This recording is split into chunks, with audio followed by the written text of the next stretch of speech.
So far, we've been creating prototypes on a local web server. Suppose we want to create a test environment in SAP Business Technology Platform. How is it done?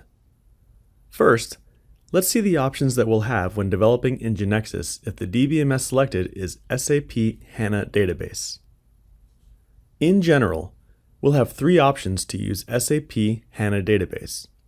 The simplest case is to use an SAP HANA DBMS instance.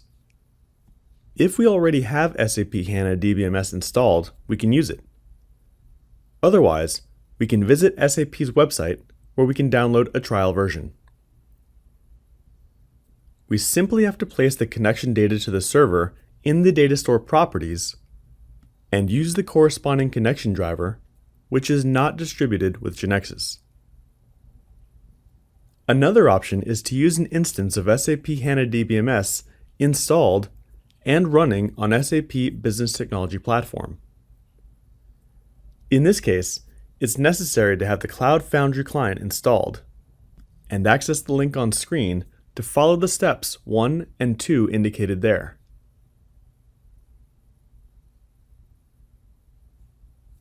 The corresponding connection driver is also used, which, as we've already said, is not distributed with Genexus.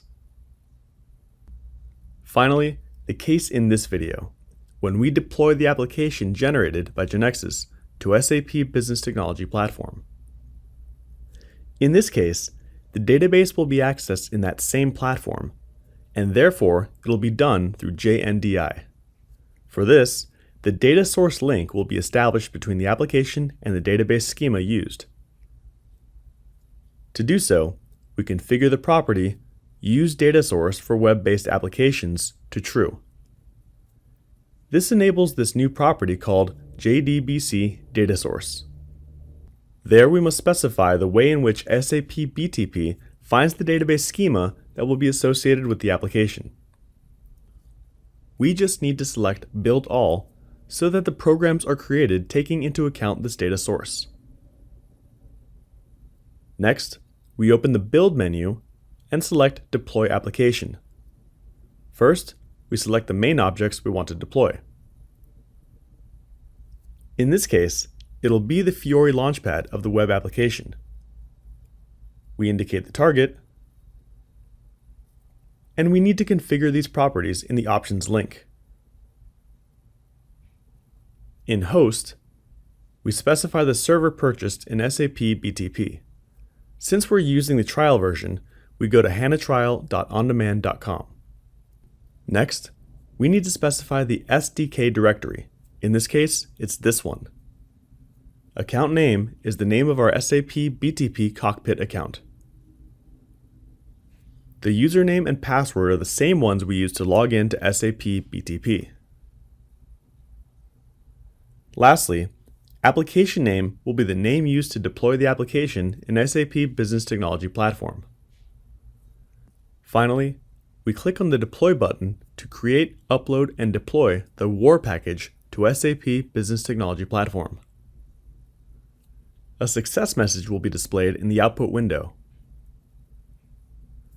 We go back to our account in SAP BTP Cockpit, and among the Java applications, we find the one we just uploaded, which is stopped. Before starting it, we must establish a binding between this application and the database schema in order to join them. Remember that a tunnel will no longer be necessary. We open databases and schemas and select our schema. As we can see, it has 0 bindings.